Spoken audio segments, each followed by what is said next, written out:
ambassadeur-ny Joshua no mandroso indray tokatrantsika ny amin'ny izao Joshua mitondra ny fampianarana larana faharoa ambin'ny folo izay hoe avy any amin'ny devoly ny rafitra monoteisme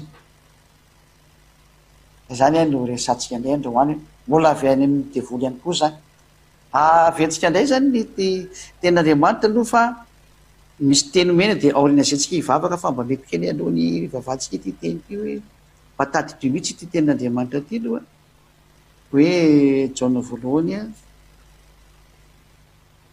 mialoha ny vavatsika dia petrakintsika mihitsy ity no mbo tonga sainareo hoe mba jereo tsara angeny zahatra mahazo Jaona faharoa andiny fahasivy io zany apetrakintsika dia hivavakantsika amin'ny fiarahantsika ety indray efa kio nge ty Jaona faharoa andiny fahasivy zay rehetra mitarika nefa tsy mitoetra amin'ny fampianarana Joshua dia tsy manana an'Andriamanitra fa zay mitoetra amin'ny fampianarana ihany dia izy no manana sy zanaka zay noentintsika rehetra mieritreritra dia nataontsika ary hivavaka amin'ny tantara vavy Joshua hanamarina ny teny hanaprofo ny hatsarana dia mamerina ny fiarahabanantsika rehetra tokatrano reny tenaka ny ambassadeur-ny Joshua Ziadia no mandroso atokatrantsika ny amin'izao fotoana izao ny fampianarana moa zany dia hoe avy any amin'ny devoly mihitsy hoe rafitra monoteisme io ary zay rehetra monoteista rehetra zany moa dia tena hoany fahavereza satria zay le nivaketsika teo hoe na izany izy mitarika fa tsy mitoetra amin'ny fampianarana Joshua dia tsisy Andriamanitra ary ny ahafantarana fa tsisy Andriamanitra ao mpanoty izy rehetra rehetra ao ary mpitandrana didifolo ny atao hoe monoteisme indray zany ahoana indray ary ahoana ny ilazana fa tena avy any amin'ny devoly koa hoe rafitra anankiray io satria ny anazy indray hono dia izao araka ny vaninandro noho ilay izy mentsika indray ny sary sary mantsy ny tena mitondra betsaka an'ilay zavatra zany io amin'ny efa voarantsika sary ty raha sy diso aleontsika haka ny sary any ity aloha dia rehefa tsika any amin'ny arsivantsika any ty mba hamora ny fanazavana ka tsy verina sary matetika atsika rehefa avy eo fa misy ka misy io leo raha soatsika efa misy io miteny mihitsy ny aty efa misy le izy dia hijerevantsika ary hoe ahoana ny fipetraka le any zareo monoteisme zany ny eny zareo indray dia tahaka an'izao ny eny zareo arakaraka le vaninandro le izy tamin'ny voalohany iny raha mbola tsy tombo ny ilay zanak'Andriamanitra mbola tsy naka ty zany dia ny anazy zany tena ny ray ihany no egalina ny zanaka egalina ny fanahy masina FM le fanahy masina zay io ihany ny eny zareo zany karakaraka ny vaninandro ao izy io dia ity ray ty ane tonga dia ty nanao amin'ny testamenta taloha ao amin'ny testamenta taloha ny domaine dia ny ray ho ny tao tamin'io fotoana io dia ny zanakandray hony ao amin'ny vaninandro natongavany Joshua amin'ny testamenta vaovao dia ny anazy indray hony dia izao araka ny vaninandro noho ilay izy mentsika indray ny sary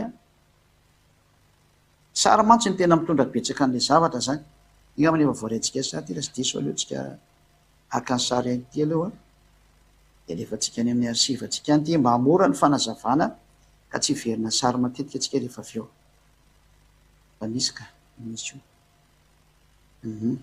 leo raha soatsika efa misy io miteny mihitsy ny aty efa misy le izy dia hijerevantsika ary hoe ahoana ny fipetraka le any zareo monoteisme zany ny eny zareo indray dia tahaka an'izao ny eny zareo arakaraka le vaninandro le izy tamin'ny voalohany iny raha mbola tsy tombo ny ilay zanak'Andriamanitra mbola tsy naka ty zany dia ny anazy zany tena ny ray ihany no egalina ny zanaka egalina ny fanahy masina FM le fanahy masina zay io ihany ny eny zareo zany karakaraka ny vaninandro ao izy io dia ity ray ty ane tonga dia ty nanao amin'ny testamenta taloha ao amin'ny testamenta taloha ny domaine dia ny ray ho ny tao tamin'io fotoana io dia ny zanakandray hony ao amin'ny vaninandro natongavany Joshua amin'ny testamenta vaovao indray testamenta vaovao dia ny fanahy masina kosany ny tahorinany ahosoa rehetrarehetra zany taoko eto ambany etony azy a tahorinany ahosoa zany hoe rehefa lasa zany ahosoa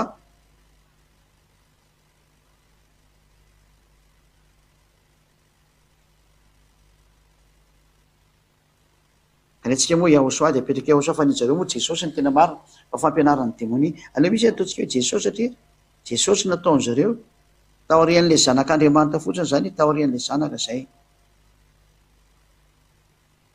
zany hoe eto zany de nampitoviany zareo ndray gala zanaka gala fanahy masina hitatsika tsara nefa tam'le fampianarana teo fa tena samy hafa mihitsy ny ray sy ny zanaka satria ny ray de naniraka ny zanaka ary ny zanaka naniraka ny fanahy masina noho izany tsy mety hitovy mihitsy iny reo zay aloha demontretsika kanefa tsika andeo jereva ny ray sy ny zanaka ty moa zany de somary foy kely ty fampianarana ty fa tsy lava ary mety ho lava ihany nefa fa arakaraka an'izay misy eo ny zatra misy zany a de zao tena fampianarana tena tsy izy mihitsy ny ty satria rehefa nazavaina ny fanazavana tam'reto olona reto de nylazay ty sary ty fa io izy a lay voalaza rikatra ny bokin'ny apokalipsy trany de ho any amin'ny bokin'ny apokalipsy tsika de ty zanaka ty ony a araka ny fampianarany zareo tsika aloha iverina kely mary sarera aiza moa misy le izy izy amotsy ato tsy mbola misy sary be de be aty fa ngamo io rery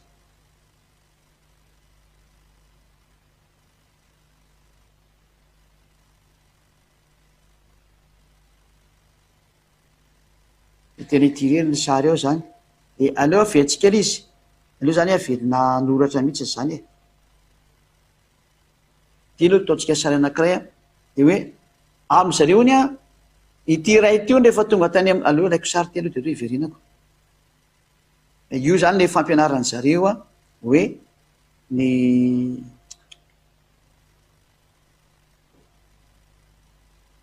lefako miadana misy fa tsy mainka atsika fa tsisy mamaika atsika ko eo fanao sary anakiray mihitsy iny a zareo iny tavelany iny asotsika zany iny aloha zao ne ny zareo monoteisma ataontsika sary de azareo tsara izy le ataontsika verina foana zany ny sary ny ray ihany ony a no egala zanaka zao zany izy a izy za fiandriana dada iava io de jereo nge ty hevitra mpitolo be ty hoeninareo nge ty ty zany le dada iava io ataontsika sary de azonareo tsara mihitsy le izy iny natao hoe monoteisma izao de ty moa zany ataontsika hoe mitazona boky izy zany efa feo de le zanaka am'izay eto a tazona an'le ina moa tazona an'le boky ataontsika maintsomaintso ny boky eto de zanaka mitazona an'le boky zany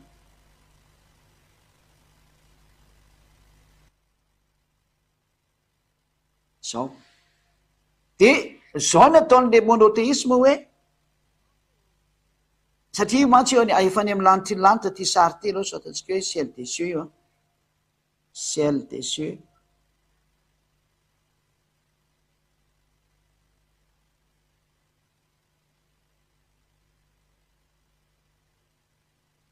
any efa any amy lanitra lanitra zany ty histoire ty fa any amy ciel des cieux de am'zareo monoteisme ony a de rehefa nakany amy lanitra lanitra io zanaka io a de miseho amy maha olona anazy zay mihitsy le firazany zareo fa io dadany ihany ony io a ty andriamanitra ray ty ihany io fa satria andriamanitra io ray ihany fa miseho amy maha olona solataketo mihitsy zay teny zay hoe miseho zany no mba inaza zareo amin'ny maha olona ony maha olona zay ka raha miseho amy maha olona anazy izy a de mba mitombona ve zany sary zany satria ary ny olona ao anatin'ny monoteisma de mazava efa tena mitandrina didi folo ihany koa izy mbola ao anatin'le hoe deutéronomia toko faharoapolo andininy fahatelo deutéronomia 23 zany système zany zany de mbola anatin'ny didi folo a satria le didi folo miteny hoe aza man'andriamanitra fa dy zarery ihany a de araka ny deutéronomia 23 ray exodosy a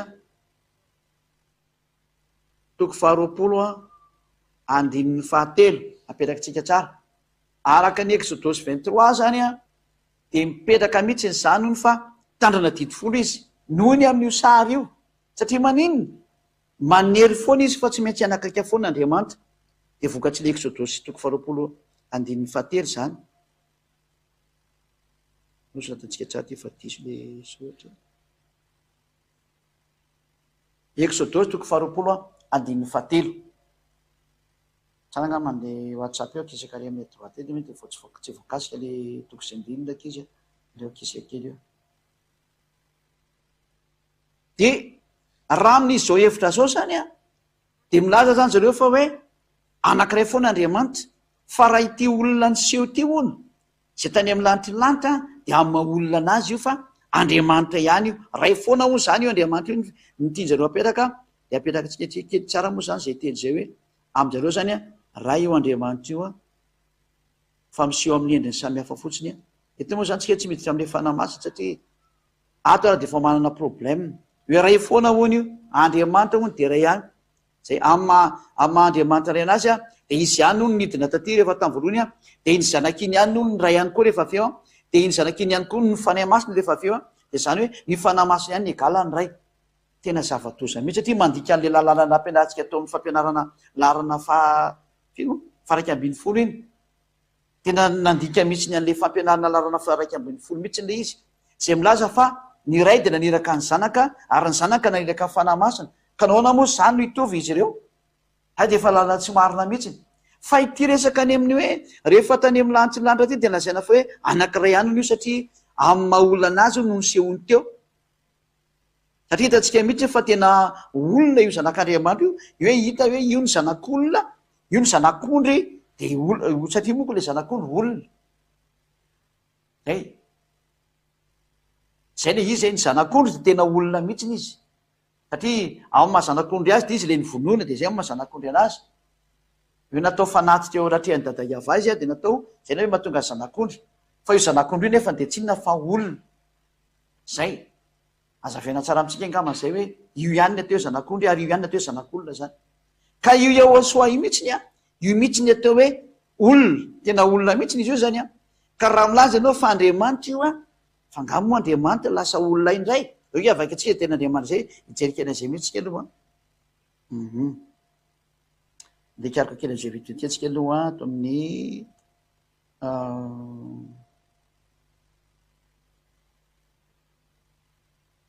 tenin'Andriamanitra ato nijerevantsika kely vetivetika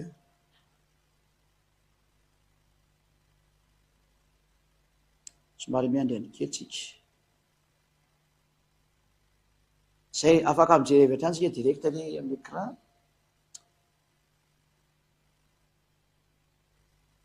fa iraino Andriamanitra ao amin'ny Timoty voalohany toko faharoa andininy fadimy Timoty voalohany toko faharoa andininy fadimy vakitsika Timoty voalohany toko faharoa andininy fadimy fa iraino Andriamanitra ary iraino mpanalalana amin'Andriamanitra sy ny olona dia Yahosoa ilay vohositra izay olona zany hoe Yahosoa io zanak'Andriamanitra io zany olona dia ny fanontaniana mipetraka ave fa angamo io Andriamanitra io mety olona dia vakitsika rika hatramin'ny nomery toko fafilo moa izy io hoe Andriamanitra tsy mba olona ndray ka alohatsika ngira izay tena Andriamanitra zay nomery filo ngaman'io ao amin'ny bokony nomery 23:19 angambany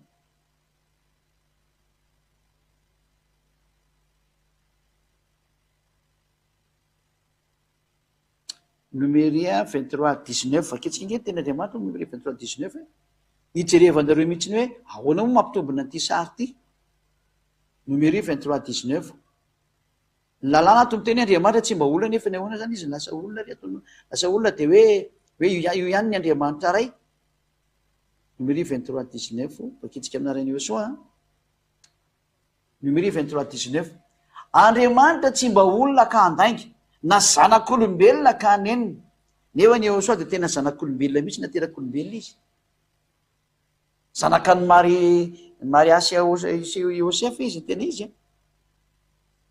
misy olona miteny hoe Mariam anaran'io niteraka ny Yehosoa io. Zany rehefa teraraka ny tenin'ny Silamo. Ny Silamo manao an'izany dia mba rahanareo tena izy.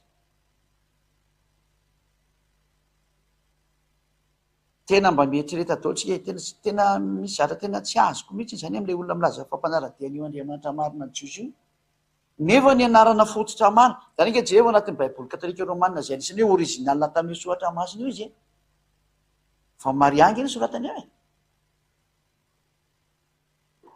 Dia mahita izay Miriam matampoka fotsiny eny satria mba ampiseho dia mba ampitoviana amin'ilay anarana arabo ilay izy. Za manao an'izany fa tsy mety zany e. Eny e, mety misy manana raha anarana mitovitovy amin'izany fa ny anarana normalina zareo dia Maria. Zay. Ary tsy tokony vavana ohatran'izany. Zay nge le mahavoan'ny olombelona hoa. Dia io le tsy mahafaka fahotana anareo. Zay nanovanova ny zatra tokony tsy ho very dia any amin'ny tsisy daolina ny anareo zany. Fa io moa tsy dedirantsika satria tsy dia mitondra famonjena le anarana fa mba tiako tenena fotsiny hoe mba mila mba mijery any amin'ny fahamarinana foana atsika mba tsy dia sodokan'le manao zatra tsy mandeha milohany ohatran'io. Dao fakitsika ry a, Andriamanitra tsy mba olona ka handainga. Nefa antsika mahita teo mihitsiny fa ilay Yehosoa dia olona. Ho nivakitsika tamin'ny soratra masina teo. Mazava zany fa tsy le Andriamanitra ray io. Tsy Andriamanitra ray zany io zanaka io satria le Andriamanitra ray dia miteny mihitsiny hoe za tsy mba olona zany ka handainga. Ary izy mihitsy miteny hoe za koa tsy mba zanak'olombelona zany. Nefa ny ray Yehosoa dia voalaza mihitsiny hoe fils de l'homme, zanak'olombelona, zanak'olona. Ary dia hitany zanak'olona ianareo izay ny soratra masina eny amin'ny raha olona anteny. Haitomany azy ny fihena rehetra fa hitany zanak'olona izy. Nefa dia ny soratra masina teny hoe Andriamanitra tsy mba zanak'olombelona. Nefa Yehosoa dia zanak'olona. Ingatsika jery soratra kely an'izay hoe zanak'olona zay. Any mety tokony tsy andrininy antsika be dia be a. Mbo jerevantsika kely mihitsy ilay izy, zanak'olona zany.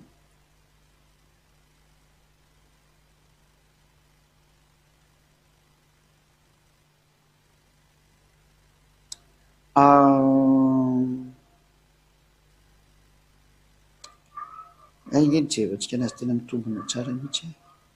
Be dia be moa ilay terme zanak'olona ato fa ilay tena le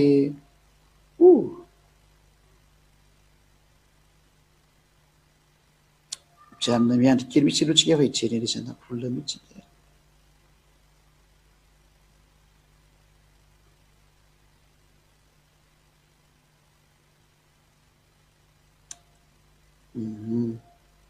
Aleotsika ale ato amin'ny bokin'ny Apokalipsy mihitsy ny tiantsika ho jerena.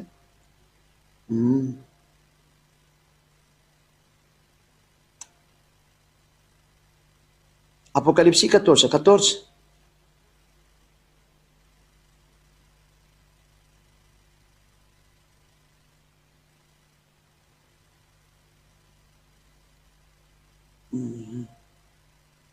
Angambany hafa jerevantsika fa ty ohatrany raha ny sarosatrandreo indray ty fa loatra dia le mahitsy be mihitsy hoe Yehosoa mihitsy.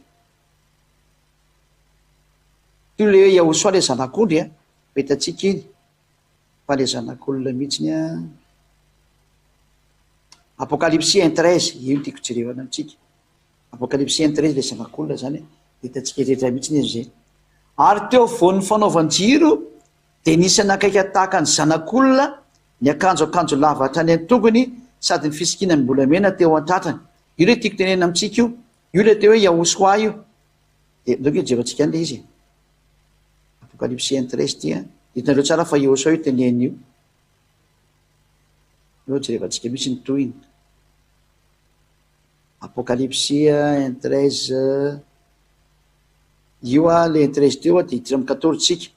Ary ny lohany sy ny volony dia fotsy tahaka ny volony fotsy dia tahaka ny oram-panala.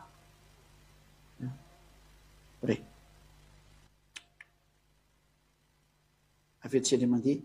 Ary teo voan'ny fanaovan-jiro dia nisy anakaiky tahaka ny zanak'olona ny akanjo lava hatrany an-tongony sady ny sikina fisikina mbolamena teo amin'ny tratrany. Zany eto zany hitantsika hoe le zanak'olona zany. Izy io zanak'olona io a.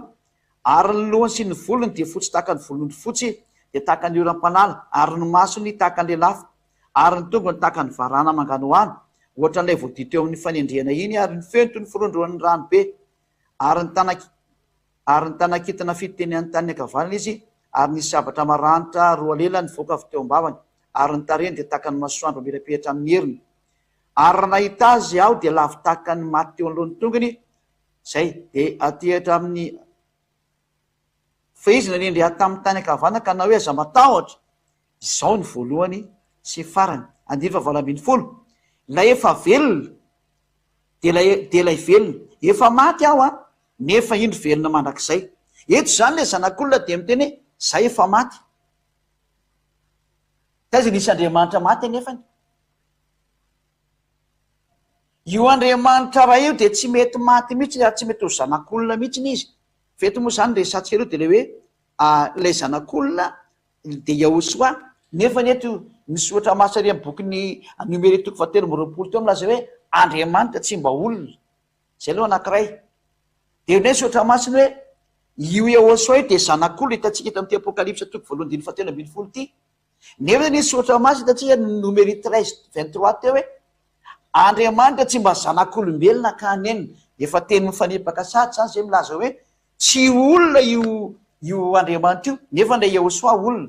Mazava zany fa Yahosoa dia tsy mety hitovy amin'io Andriamanitra raha inao oviana satria Yahosoa olona, ilay dada malala Yahova tsy olona. Yahosoa zanak'olona, ilay dada malala Yahova tsy mety ho zanak'olona. Zany hoe zay nampitovy andreo kosa zany devoly kosa zay nampitovy andreo. Ary tena ao anatin'ny Sefer Torah Jiosy mihitsy manizigizina fa tsy olona izy na zanak'olona izy, ka zay nametraka anazy olona sy ho zanak'olona zany io Andriamanitra raha io nampitovy azy amin'ilay zanany devoly zay nanao an'izany. Zay natao hoe devoly. Hitanareo amin'izany hoe tena hoe manohitra ny soratra masina mihitsy ilay olona. Io ilay mbola vokatry ny rafitra didifolo hoe Andriamanitra iray ihany, mivoaka amin'izay ny fahamarinana ny Andriamanitra zatra anankiray le ray izy, ary le zanany koa nefa ny Andriamanitra anankiray izy. Rehefa nisaina amin'izay ireo anankiroa ny Andriamanitra mazava be, ivavana sy akofana ao amin'ny hatsarana. Ary zay nanaraka an'izany fampianarana zany afaka ny fahotana ary tsy manota intsony satria zay le tenin'Andriamanitra marina hoe aza manota intsony. Fa tsisy afaka tamin'izay fahotana zay mihitsiny no ny amin'io rafim-pivavana naranareo io. Zava-toza mihitsy. Farany tia ny fanaporofona fahatelo fa diso mihitsy monoteisma ozy ny ten'Andriamanitra. Dia ilay velona 20 efa maty aho nefa iny velona mandrakizay sady manana ny fanalidiny fahafatesana sy ny fiainantsika. Ato amin'ity soratra hoe efa maty aho. Io izy io. Leo tsy pitsika tsara ty soratra hoe efa maty atao hitan'ny olona rehetrarehetra mihitsy ny ty hoe dia ahoana moa zany ty soratra masina ty kosa fa ianareo milaza fa Andriamanitra ray ihany egala Yahosoa zanany. Dia nefa ty soratra efa maty ty ahoana io? Samy mandinika daotsika rehetrarehetra hoe ahoana ty soratra hoe efa maty hony izy. Zay lay voalohany sy ny farany hono efa maty. Ahoana nitovizany amin'io Andriamanitra ray? Satria ilay Andriamanitra ray koa dia izy koa ny voalohany sy ny farany, samy voalohany sy ny farany io. Fa na voalohany sy ny farany iny hoe qualité tovizana, même qualité zareo. Fa reo ny momba anazy zany amin'ny maray sy ny zanaka azy hoe mitovy ADN zany na resana ny olombelona. Fa ny momba azy samy hafa. Ny ray lehibe dia ny ray kely, ny ray miteraka dia ny ray nateraka. Tsy mitovy re zany. Dia hoy ny soratra masina hoe efa maty aho. Efa maty zany ty zanaka ty, le olona io zany efa maty io. Nefa ny soratra masina re hoe io Andriamanitra ray io tsy mety maty zany mihitsy novinoviny. Ankehitriny ireo ampidirintsika any amin'ny fitehirizana any. Ianao jerevantsika amin'izay le hoe tsy mety maty io Andriamanitra ray io. Mba henonareo ankehitriny tenin'Andriamanitra ty. Dia jereo tsara ankehitriny hoe aiza moa nitovizany zany sary zany. Apokalipsy 4:4 ianao tsara arany. Aty amin'ny andininy fahavalo no vavaka ataotsika. Menoantsika ny vavaka nytao amin'ny lanitranlanitra. Apokalipsy 4:4 manomboka andiny fahavalo ka hatramin'ny faha 1:10 amarana antsika anazy. Ary ny zava-manana anay efatra dia samy nanana elatra enina avy sady feno maso ny tena rehetra manodidina ka hatrao anatiny. Ary tsy mitratra andro aman'ala izy manao hoe masina masina ny Tompoandriamanitra tsy toa ilay talosa ankehitriny ary ho avy. Dia mandeha moa zany vavaka sy ny maso samihafa eo. Dia andiny fahafolo. Dia iankohako eo anoloana izay mipetraka ambony seza fiandrianana no olona 420 ka hivavaka amin'izay velona mandrakizay mandrakizay. Velona mandrakizay mandrakizay indray no hitantsika eto a, fa tsy koa ny efa maty. Fa hoe velona mandrakizay mandrakizay, ahoana indray zany reto fahadalana be nataon'reto monoteisme reto a. Tena miteniteny foana mihitsy ny tena marina. Zay le hoe mba mandiny daholo e. Andriamanitra reny nametraka teny hoe za tsy mety maty zany, tsy mba olona ho nisy ka andaingina zanak'olombelona ka anenina. Ary Andriamanitra eto milaza fa tsy mety maty mihitsy, tsy mety maty mihitsy izy a. Araka n'ity soratra hitantsika eto ity, jereo izay amin'izay velona mandrakizay io hivavaka. Anao inona izy a? Hivavaka amin'izay velona mandrakizay io.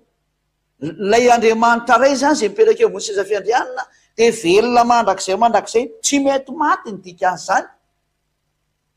Ao anefa ty rahatra monoteisme ty fa lazainy fa hoe io zanak'olona ny Andriamanitra ray, le zanak'olona. Sady le zanak'olona io Andriamanitra tsy olona, Andriamanitra tsy zanak'olona. Andriamanitra tsy mety maty nefa le zany efa maty. Ahoana moa ny ampitovianareo amin'ny Andriamanitra ray io? Zany no proof fa tena fivavahana, tena démonie mihitsy izy. Fanoerana ny tenin'Andriamanitra marina. Nahita zany se tsika hoe tena diso daholo ny vavahan'ny olombelona rehetrarehetra satria tena tsy mety mihitsy izy. Ndaotsika aloha enregistré ty ataontsika tahiry a, ilaina amin'ny fotoanany rehefa misy zara tokony latsika anazy a, ho azavaina aminareo foana hoe zao ny famarinany teny. Ka eto zany tsika rehefa nandeha nahita zay teny zay nareo a, de mametraka ny ambasadorany sao hoe rehefa diso zany ny fipetrahany ray sy ny zanaka hoe tsy mety mitovy mihitsy nyreo a, de diso mihitsy ny milaza fa ny ray ny agalina ny zanaka.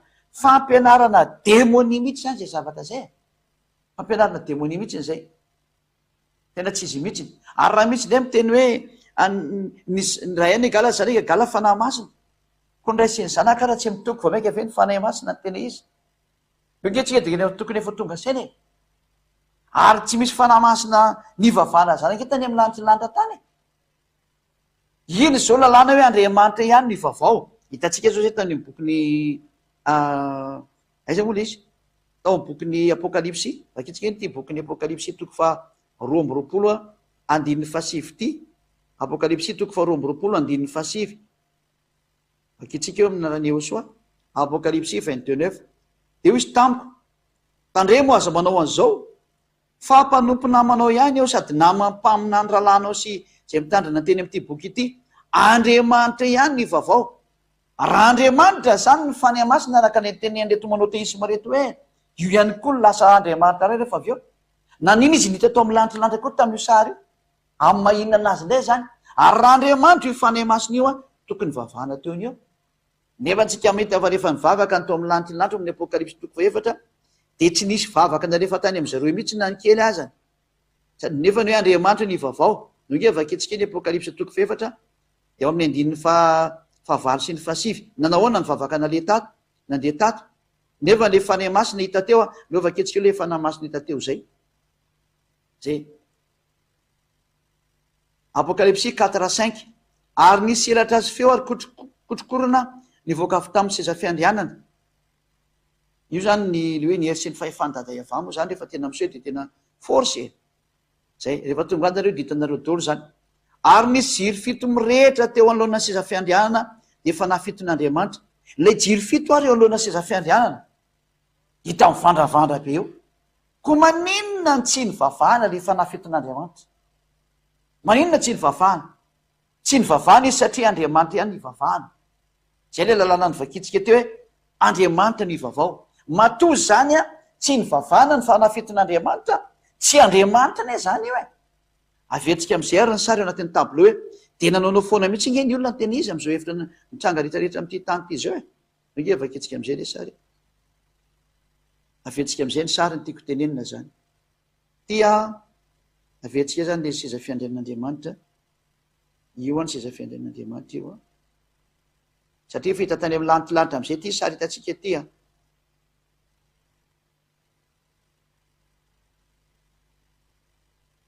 De io a dada iava io ambony seza fiandrianana io zany. Sarisary a.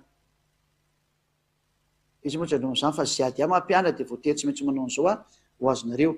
Ary teo alohan'ny seza fiandrianana de teo le fanahy fiton'Andriamanitra tahaka ny jiro.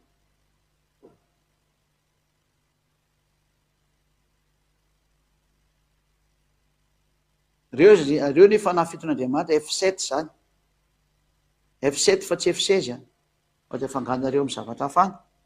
Tia ny ray tia ny ray.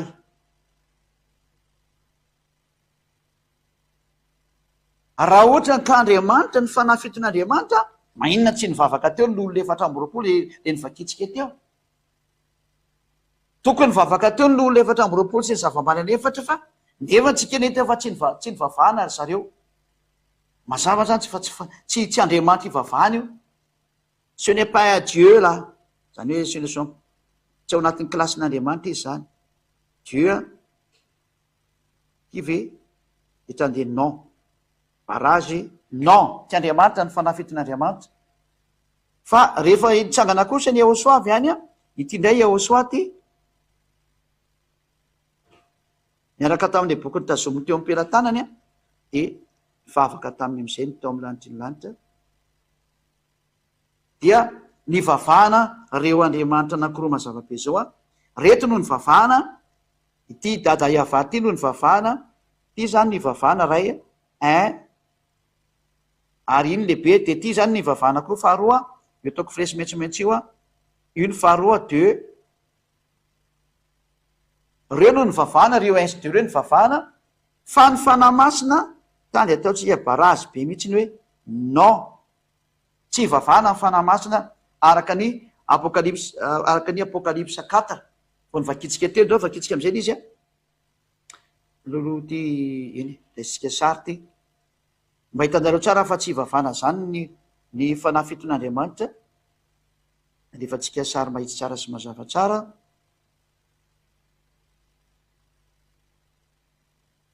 Apokalypsa 4 eo dia vakitsika ao amin'ny andininy noko amin'ny andininy 7.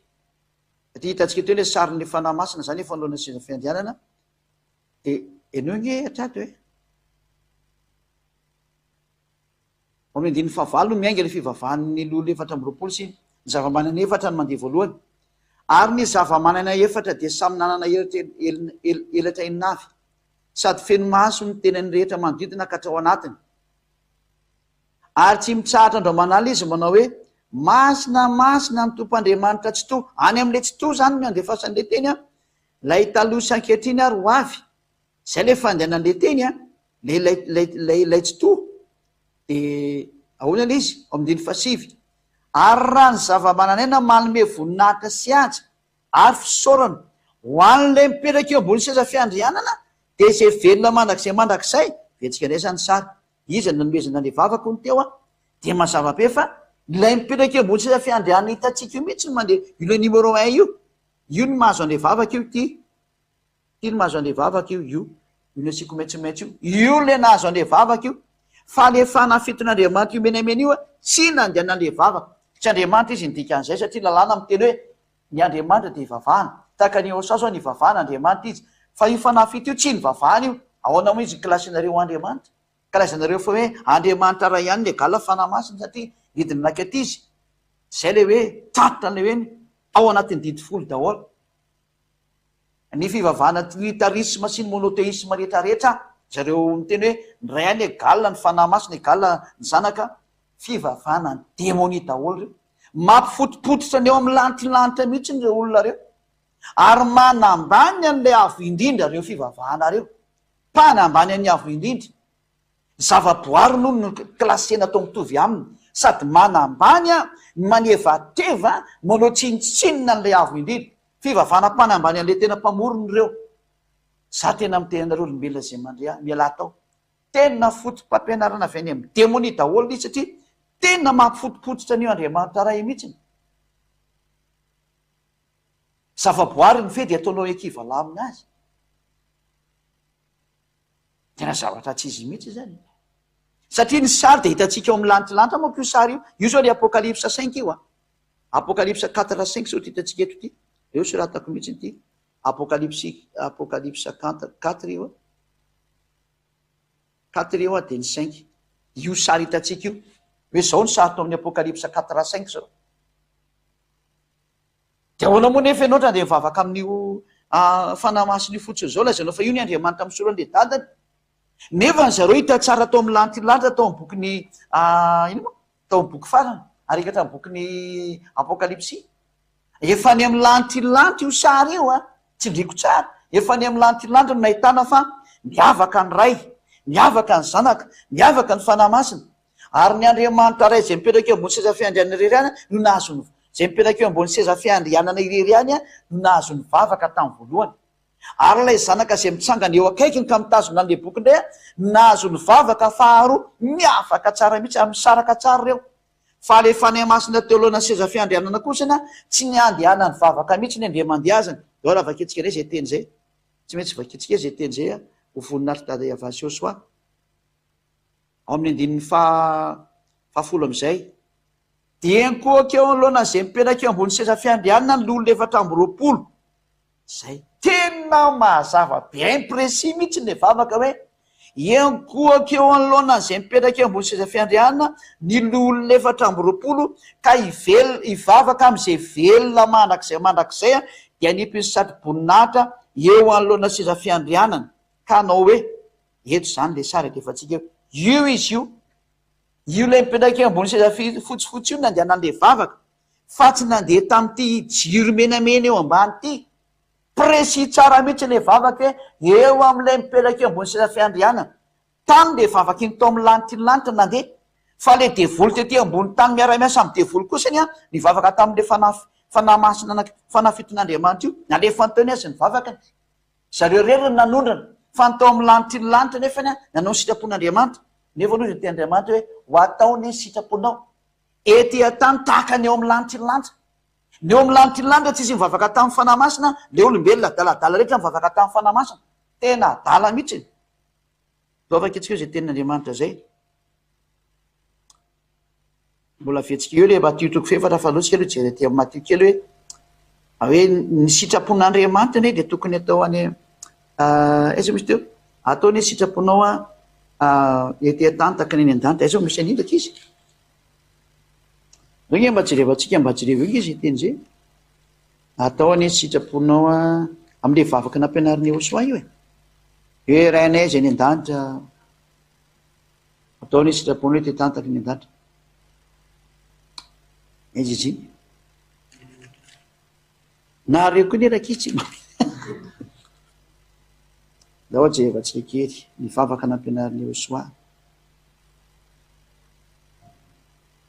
hoe mpampianatra hoe ndaso jerevantsika ato zay ny manakin'indra zay zay mahita tenenao ihany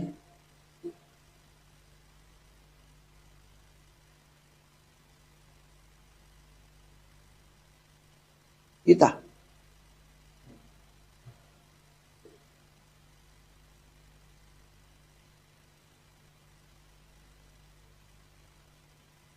ao Matio 6:10 raka izy jerevantsika hony zay zany le izy zay ao ny jerevantsika anazy aso aloha Matio 6:10 Matio 4 Matio 4 andininy folo ho tonga ny ny fanjakanao ataony ny sitraponao ety an-tany taka ny eny an-danitra eo zany tenin'Andriamanitra dia mazava be mihitsy ny hoe ho ataony ny sitraponao ety an-tany taka ny eny an-danitra ka ny zavatra hita tany an-danitra dia tsisy ny vavaka tamin'ny fanahy masina fa le olombelona kely ety an-tany ety kosany vavaka amin'ny fanahy masina izy le olona manao monoteisme sy ny trinitarisme le manao hoe ny ray any egala ny zanaka egala ny fanahy masina mba heverinareo moa zany fandikan-dalana mahatsiravina tena zany ange tena hoe tena fahanambanina eo Andriamanitra mpamorony mihitsiny ndao raha vaketsika am'izay le apokalipsa teo tena fahanambanina anazy mihitsiny hoe izy mpamorona zao no ampitoviana amin'le ny foroniny tena aloha tsy teteny betsaka fa hoanareo zay mivavaka am'izany rafitra zany miala tao fa tsy izy tsony rehefa teo any amin'ny elo satria fivavahana manambany an'Andriamanitra ka rehefa nanambany an'Andriamanitra no dia voatsipiny any amin'ny elo zay ny valiny fa ny devolo ny mpanambany anazy ianareo koa tia manambany anazy dia milaza avy nareo fa azo aina dia nao be mokondoa no efa miteninareo fa aza miantra amin'ny be mokondoa fa lalàna foana io Apokalipsy 4:10. Dia nikoky eo alohana izay mipetraka eo ambony sisa fiandrianana ny olona 420 ka hivavaka amin'izay velona mandrakizay dia nipy satro-boninahitra eo alohana sisa fiandrianana ka nao hoe jereo amin'izay ke le vavaka rehefa avy ny hoe ho an'ilay mipetraka eo ambony sisa fiandrianana ty hivavaka ty tena nianana tary zany le fanahy fiton'Andriamanitra sy zay atao hoe fanahy masina nianana teo satria nareo moko mihevitra hoe hivavahana izy izay moa tonga namiteny an'izay fa izy tsy mianana zany zareo fa tsy klasé ho Andriamanitra izy dia tsy hivavahana eo fotsiny izy mipetraka eo napetraka dada Iava eo anoloana izy zay ny tiany dia tsy idiranao momba ny amin'izay fa tsy Andriamanitra hivavahana io zava-boary namboarina io 1:20 todika eo amin'ny mipetraka ambony sisa fiandrianana amin'izay tsy misy mihitsy ny fanahy masina vavahana hatramin'ny farany ianao tomponay sy Andriamanitra no mendrika andray ny voninahitra sy nihaja ary ny hery zay ianao zany hoe tsy nindrina tsara mihitsy fa ianao le mipetraka eo ambony sisa fiandrianana no andefasany an'ity vavaka ity ka raha ohatrany ka ho any an-danitra tokoa ianao dia izay koa no ataonao tsy misy mivavaka amin'ny fanahy masina fa direkta mivavaka amin'ny dada Iava irery ihany fa amin'le mahafampianarany demoni izy nataonreto monoteisme sy tritarisme reto moa dia ny monoteisme moa resantsika zao dia ny anazy ny Andriamanitra ray ihany nataony egalina fanahy masina egalina le zanak'Andriamanitra ka raha Andriamanitra izy nampitovianao amin'ireo ahoana ny mivavaka tsy nandeha teto tany aminazy fa io nge zareo miara hita daholo maninona tsy nandeha tany aminy le vavaka azy fa raha Andriamanitra izy dia tokony vavahana ahoana izy tsy nivavahana teto ary ty tena efa sary efa any an-danitra any amin'ny lanitra ny lanitra mihitsy eo anatrehan'ny olona 420 ny zava manana efatra ny anjely rehetrarehetra hatrany amin'ny jaona ary ambanimbanitan'le sary protocole be to amin'ny lanitra ny lanitra ve naovana dalàna ohatran'izao hoe raha hivavahana ny fanahy masina ahoana tsy teo izy dia natao satria eo anatrehan'ny zava-drehetra mihitsy no miseho le tantara fa ny zava-marina tsy nivavahana ny fanahy masina io zany tena miaraka amin'ny devoly daholo nareo izay nivavaka tamin'ny fanahy masina miaraka amin'ny demoni nareo no tena izy miaraka amin'ny devoly nareo no tena izy miaraka amin'ny satana nareo no tena marina mba mieritrereta satria tena hoe ataony sitraponao tahaka ny ety tany tahaka ny any an-danitra ny tao an-danitra tsisy mivavaka tamin'ny fanahy masina ahoana nareo mivavaka tamin'ny fanahy masina rehetra fiangonana rehetrarehetra zay mivavaka tamin'ny fanahy masina rehetra ahoana ty nataonareo ty nametraka amin'ny fanahy masina ho même klasy amin'Andriamanitra ino ny ty nataonareo ty adalàna miopapana mihitsy ny nataonareo ny zava-boary anisan'ny kely indrindra noho ny Yahosoa Yahosoa raha namorona zany fanahy masina zany ahoana zany nareo no manao an'izao fihetsika zao zavatra ny foronony dada Iava sy Yahosoa ny andeha hivavahanareo fa tena mitapy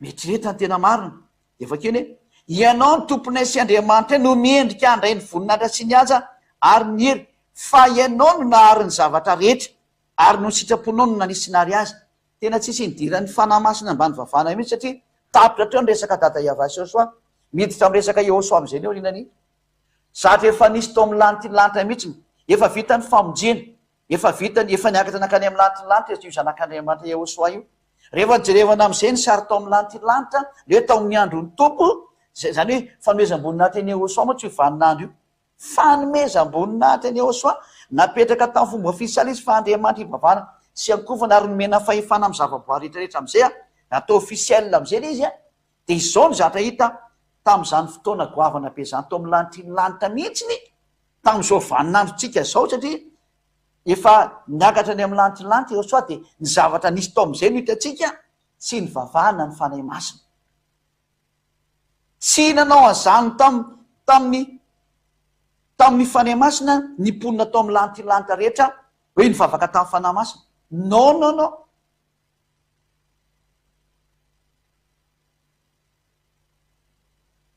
fa ty tenananareo dia tena efa tsisy trony mihitsy ty tao amin'ny lanitra lanitra tsy misy fanahy ary ny fanahy fiton'Andriamanitra moa lehibe indrindra amin'ireo fanahy masina andreo zay natonga azy natokany aloana seza fiandrianana dada Iava zava-boary namboariny ary ny fanahy dia natao irahana ahitantsika tamin'ny irany bokyny Jaona toko fahafito ambin'ny folo iny hoe irahana ny fanahy masina. Jaona toko fahaenina ambin'ny folo andiny telo ambin'ny folo. Zavatra irahana ve dia ivavahana reo? Jaona toko fahaenina ambin'ny folo andiny telo ambin'ny folo.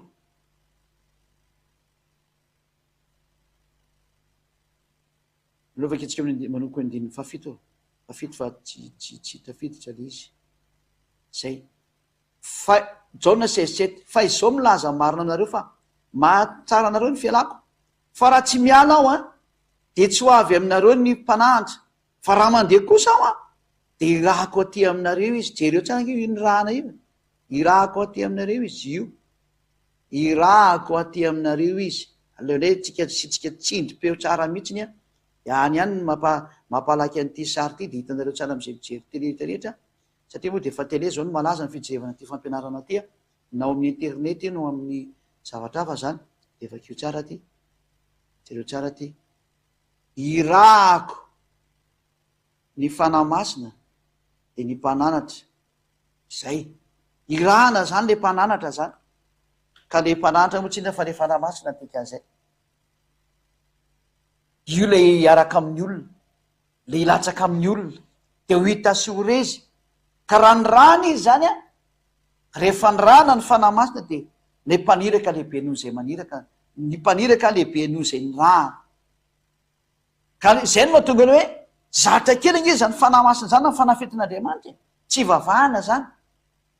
Porofony zany le tao amin'ny lantilanitra hitantsika tsara fa tsisy ny vavaka tamin'ny fanahy masina tena andray aza. Ka mieritrereta amin'izay zany dikan'izay rehefa tsy ny vavahana ny fanahy masina dia aza mbola hanao foana manomboka izao. Aza mbola hanao foana tsoy. Fa ny fahendrena manoro hevitra amin'izay sy ady marana anazy oke jerevantsika sary firy ny Andriamanitra hivavahana araka ny fahamarinana io anankiroa ny Andriamanitra hivavahana araka ny fampianarana Yehosoa, le fampianarana tsisy kilema sady salama azahoana fiainana mandrakizay mahatonga anao tsy manota intsony, mahatonga n'Andriamanitra hiaraka aminao dia mafisoko aminao. Faharoa ny Andriamanitra hivavahana ary hita tao amin'ny lantilanitra zany sary zany. Roa no hita tao ny hivavahana fa tsy hivavahana ny fanahy masina. Ary eo Andriamanitra anankiroa dia ny ray lehibe, ny ray kely, ny ray dia lehibe ary le zanaka kosa ny kely satria ilay ray dia naniraka ny zanany no zany kely le zanana ny dikan'izay. Kely le zanana satria nirahana. Zay lehibe dia zay maniraka. Zay ny lehibe zay. Ary efa mivakitsika moa izy tao amin'ny tsotra masina teo iny aventsika vakina mihitsy ilay hoe zay maniraka no lehibe no zay naniraka anazy. Araka ny voalaza amin'ny Jaona 13:16 jerevantsika kely. Jaona 13:16. Jaona 13:16 vakitsika tsara. Ny mpaniraka dia lehibe no ilay ny rana. Kanefa le Yehosoa dia niteny foana hoe zany rana. Io zany ny lehibe zany dia ny dada Iavà. Jaona 13:16. Lazaiko aminareo marina dia marina tokoa. Ny andefo tsy lehibe noho ny tompony, naniraka noho ny maniraka azy. Ny lehibe zany dia ny tompony andefo. Ary ny lehibe zany dia ny maniraka fa tsy niraka, fa tsy nirahana. Mazava be zany. Ka matoa ny fanahy masina ny rana dia hatrany amin'ny fanafetin'Andriamanitra tsy lehibe zany. Ary matoa tsy ny vavahana tsy Andriamanitra zany io. Fa ny lehibe zany zay naniraka dia dada Iavà sy Yehosoa. Reo ny Andriamanitra hivavahana roa misaraka tsara. Tao amin'ny lanitra io irantsika mahita sany zany avakeo tsara ny Apokalipsa 4:5 fa io ny hitanareo ao io. Dia mirary soanareo ny ambasadeur-ny Yehosoa ho tonga soa aty amin'ny lanitra amin'izay hiaraka amin'ny ambasadeur-ny Yehosoa sy ady ho any amin'ny lanitra tsika fa ny olona tsy manoto irery ihany mahazo miditra ao amin'ny lanitra. Ary izao le fampianarana tsy misy kilema mahatonga anareo tsy manoto intsony ary hoentiko any amin'ny lanitra nareo zay neviko. Ho antsika rehetrarehetra andao antsika. Azo antoka lalana makany. Zay no mahatonga ny hoe efa misy olona aty Madagasikara 2 isany. Efa tsy mahay manota intsony, efa niala tamin'ny fahotana, efa tsy mahay manao ratsy intsony, mba anjaranareo hafa firenena koa miditra antsehatra ho isan'izay tsy manota intsony manaraha any Yehosoa izay toriany ziady satria ziady ihany nampianatra anareo zao fampianarana zao dia zay le lalàna hoe izay nampianatra manao batisa rehefa resy lahatra n'izany fampianarana izany ianao andositra ny adeziran'Andriamanitra ty ompitena zay tsy mety mino ny fampianarana io ho dorany Yehosoa amin'izay satria mpanota ka rehefa tsy tianao no doran'Andriamanitra manarany sy ady ahy ty zany ny raha ny Iosoa hitondra nareo any amin'ny Iosoa, hitondra nareo any azo antoka lalana makany 100%, satria io zany ten'Andriamanitra hoe aza manota intsony. Ka ity rafitra ty reo dia efa mpanotany manao an'izany monoteisme zany, tsy hoany zany reo ny dikan'izay. Ny trinitarisme, ny trinité zany mpanota koa reo, tsy hoany reo zany. Zay rehetra mpiaraka amin'io Andriamanitra trinité sy monoteisme io zany hoany amin'ny elo daholy. Mandrosiry ianao dikan'izay, manoro hevitra anao mandrosiry fa zao ny atao hoe mpanota, mpandika lalàna, mpanambany an'io Andriamanitra ray io. Ilay Andriamanitra ray tompony hazavana lehibe no ambanina amin'izao sary hoe ny ray any egalana zany egalana fanahy masina, fanambanina tsy tsotra zany. Aza tao an'izany ntsony ny famarina tokony arahanao fa manaranao ny teny zay ady manompo zao avy eto abatisa rehefa resy lahatra dinio tsara ny fampianarana rehetra ao anatin'ny YouTube ao feno fampianarana mihitsy ao, ao amin'ny Yahosoa TV. Aleo soratako eto mihitsy izy dia tsy ianareo, aleo soratako eto mihitsy izy apetraka eto le adresy zany hitanareo tsara any. Ataontsika stylo hay mahafinaritra be ty jerevanareo anatin'ny YouTube ty tsy hita ty hoe ty kanalina ty hoe Yahosoa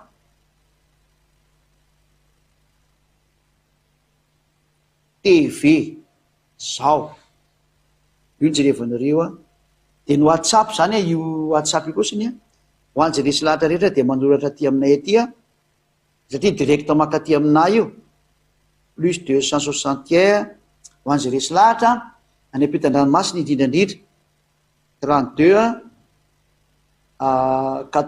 32 86 et 663 98. Io zany no andefasinareo WhatsApp soratako mihitsy ny WhatsApp eo toantsika soratra mangamanga mihitsy ny WhatsApp io, WhatsApp voilà.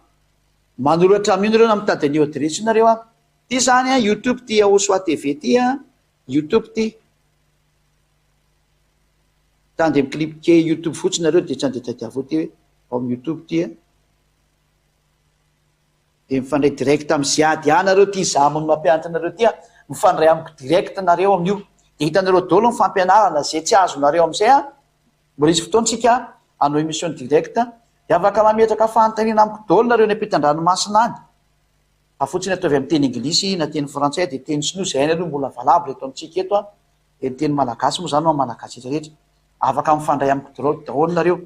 Moa nareo efa resy lahatra ny fampianarana dia miantso avy hatrany amin'io telefony io hoe mba hanosoratra anarana amin'ny batisa hoe za dia ahoana ny tokony ataoko fa zaho any amin'ny lanitry iaraka aminao miaraka amiko zany ianao efa migaranty anao 100% makany ianao, tsy misy problème mihitsy olana zany hoe inona ny souci, non tsy souci, sans souci, makany amin'ny lanitry ny fantatranao miaraka amiko satria zavy ihany matoy ianao afaka mifahotana mitory an'izao fampianarana malala fahotana zao za dia tsy olombelona mitovy aminareo ny mampianatra nareo an'ity fa zay ny rahana mbola teo aloha ny azoko tenena aminareo, zay ny rahana ny tonga eto aminareo eto matoa mamoaka zao fampianarana mbola tsy hainareo, mbola tsy hitanareo, mbola tsy fantatrinareo iareo io fampianarana io. Ka rehefa resy lahatra nareo any amin'ny lanitry ny lanitra dia atsovy za io ny ahitanareo anahy ary ao ny fampianarana toy ny Yahosoa TV io zany no télévision internationale rahanareo amiko hijerevanareo ny teny mamonjy anareo, zay teny tsy azo angalarina, tsy azo angalarana tahaka fa rehefa resy lahatra dia manatona ny ziady atao batisa zay anao va tena tsy me manota intsony fa raha voatrzay anao manota foana ianao eto ihany no afaka ianao rehefa manatona le nampianatra anao vo afaka atria le nampianatra ny manao batisa vo raisinao daholo ny atsarana dia afaka ianao rinan'izay tena tsy me manota intsony, tsy misy devoly afaka manafika anao zany, tsy azo ny devoly tafihana zany tsony ianao indray lasa manafika devoly manomboka eo zany natao hoe Andriamanitra mahery tompony fahefana amin'ny lanitry ny lanitra sy ny tany ety ambany Yahveh anarany ary Yahosoa le zanany manatona aza matahotra intsony fa tena famonjeny ty le Andriamanitra Abrahama sy Isaka sy Jakoba io no miteny hoe Andriamanitra tsy meno ny mpanota noho izany raha ohatra ianao ka te hiaraka aminy tsy maintsy mipetraka amin'ny toerana hoe tsy manota intsony. Tsy misy fivavahana eto ambony tany mahavita manafakolona tsy manota intsony. Noho izany a manatonina ny ziady ahy, fa iziady ahy dia ny rahany Iosoa ary ny rahany dada Iava hitory eny Iosoa. Ka rehefa manaraka ahy ianao dia manao batisa atao amin'ny Iosoa, dia ho lasa mpiaradia amin'ny Iosoa, dia ho tongako any amin'ny Iosoa amin'izay ianao. Tsy hanota intsony ianao a, ho afaka amin'ny fahotana ianao a, tena sambatra be ianao. Zay zany ny teniko a, ary antsika maraparanana fotoana dia manara-maso foana moa zany ny hatsarantsika dia zay. Ka samia mieritreritra tsara, mandinika tsara ny amin'izay sariny miko teo zay. Averiko tsara le adresy dia tianareo. Leo ty averina tsara ty a, raiso tsara. Aleo soratana sao dia misy olona tsy mahay mamaky indray. Fa aleo tena atao tsara mihitsy ny ty a. Ty a le numéro ty misy plus a. Aleo dia tsisy plus fa misy plus vao mety. Ataoko ngeza be dia afaka mijery daholo na dadabe a na bebe. Misy plus 261 32 86 663 98. Reko tsara. Plus 261 32 86 663 98. Zay namarantsika ny fotoana dia mirasotsika samy tena soa ary ao tsara ny fampianarana. Ny fampianarana anankiroa sisa ngamba no hojerevantsika farany a, dia misy amin'izay ny fandinenareo lalina resy lahatra manatona ny ziady ahy, mandefasa message amin'ny WhatsApp. Mba izao miteny anglisy a, tsy miteny français raha azo atao, fa raha ohatra anao tsy maintsy miteny amin'ny teny hafa amin'ny appel dia lefasy fa tsy maninona fa hitantsika foana ny atao a. Fa raha mbola azo atao dia atao amin'ny teny hafa ihany, amin'ny teny anglisy français. Zay ny azo tenenina dia mirazo antsika samy teny soa ary efa afakantsika. Sotra betsaka dada mahala Iava, tena famonjena ny ataonao, tena efa miazakazaka ny famonjena satria tonga ny farany. Kely sisa ny fotoana, kely sisa dia ho tanteraka ny zavadrehetra. Avoty ny olona dada Iava, reny efa nanaraka ny teninao rehetrarehetra ireny, indrindra fa ny any ampitan-dranomasina, zay efa nihaino ny fampianarana sy nanaraka ny teny, aza toa misy votsitra intsony reny dada Iava Josoa. Mangataka mihitsy ny ziady any, ny fanahy masinao tena hiasa mafy mihitsy, hiasa mahery ho amin'ny fisintomana ny sain'izy ireny hitodika amin'ny fampianarana mba hitodiany ho any aminao Iosoa. Fa io sisa no antokana ahafana mifandray aminao. Iosoa, ianao ny tompon'ity teny ity, ianao ny tompon'ity fampianarana ity, izany raha anao. Ary tena mampianatra ary miezaka mafy manao ny haiko tsy ho zavatra mba hamonjena ny olona ho valin'ny raha anao masina izay nalatsaka ao teo amin'ny azy fijaliana. Aza toa misy very ny olona izay mandray Iosoa. Tena aoka ny fanainao masina tena hanerin'ny sainy ary hanerin'ny fony mba hamonjy ilay fanao anatiny ao, mba hovonjena ho any aminao amin'ny alalany ny enony ny fampianarana, ary zany mbola angatako aminao. Aoka ny fanahy masinao ny hampianatra azy ny teny izay nampianarana rehetrarehetra. Ny fanahy masinao hanory sy hanokatra ny sainy, dia zay rehetra voalahatra ho amin'izany na iza dia zay avy any amin'ny lanitry ny lanitra rehetrarehetra. Dada Iava Josoa, aoka tena hiasa zay rehetra avy any aminao ho amin'ny famonjena ny olona. Aza vera misy overy zay rehetra efa nahita, aza vera misy overy zay efa nandre, aza vera misy overy zay rehefa nijery na fantatra ny teny marina anao. Ataovy ho sainitsainy ny andro aman'alina, zany mahatonga na mangataka ny fanahy masina. Mba ataonao be dia be ny fanahy masina andeha makety, andresy lahatra ny olona zay efa voalahatra ho any aminao, sy zay rehetra efa nofidinao ihany koa, sy zay rehetra efa nantsoinao hitodika ho any aminao. Azy ady ahy mangataka mihitsy ny mba ho maro ihany anie na dia vitsy ary izy ireo, satria tena vitsy mihitsy le ho any aminao manoloana an'le 8 milliard. 8 milliard nisan'ny olona eto ambony tany, fa tena vitsy le ho any aminao. Anefa mangataka amin'ireo vitsy ireo, mba ataovy maro ny hafa-firenena, mba ataovy maro ny hafa-firenena Iosoa, ataovy maro ny hafa-firenena. Voninahitra anao dada Mala Iava, ary voninahitra anao Iosoa. Amin'ny anaranao Iosoa anaovana izany fafakareditra. Halleluja, amen. Dia mirahatsika samy teny Iosoa ho amin'ny fitohizan'ny fampianarana manaraka indray, dia mahereza foana manaraka amin'ny fampianarana.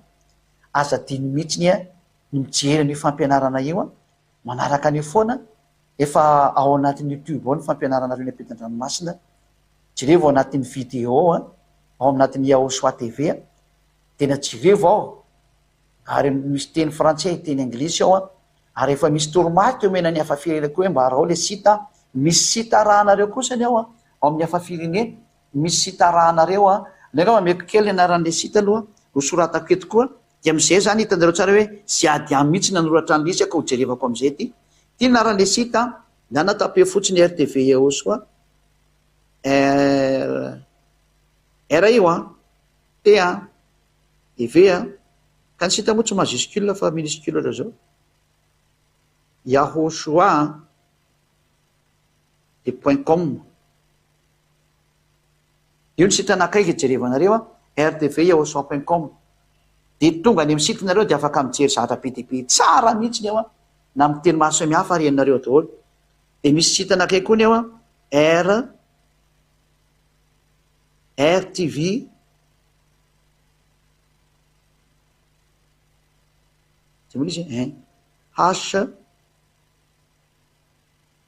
F io ny anankiray RTV SFF sita daholo io de ny farany Yahosoa RTV .com daholo zany ny farany fa tsy maninona mety daholo fa raha ao anatin'ny tony Android atao zao vao miteny hoe Yahosoa fotsiny de efa tonga eo nareo tapenareo fotsiny Yahosoa de tande io ny hitanareo voalohany eo ro sitareo ny hitanareo voalohany de tande afaka misafidy amreo nareo any amin'ny Google zany ny tapenareo ny mitapen'io Yahosoa nareo any amin'ny Google de Google de miseo ny RTV Yahosoa RTV SFF de ny Yahosoa tsy ampy Yahosoa ty ndreo le evaky sy pitsika kely ty sitsika kely ato Yaho U io zany ato U de H Yahosoa RTV zao Yahosoa RTV zany no hitanareo de afaka miditsy anareo de mijery fa mita karazana langy anaky telo nareo fa mandeha ao de afaka mijery misafidy misy fampianarana ao de misy direct ihany koa nareo azo jerevanareo afaka mijery an'izay vidéo direct nareo zay avy ety aminay mitondra an'izao fampianarana zao zany fa de miraso nareo ary anaraka an'izay nateny farany de tahinao soa daholo ho manaraka andray avy enao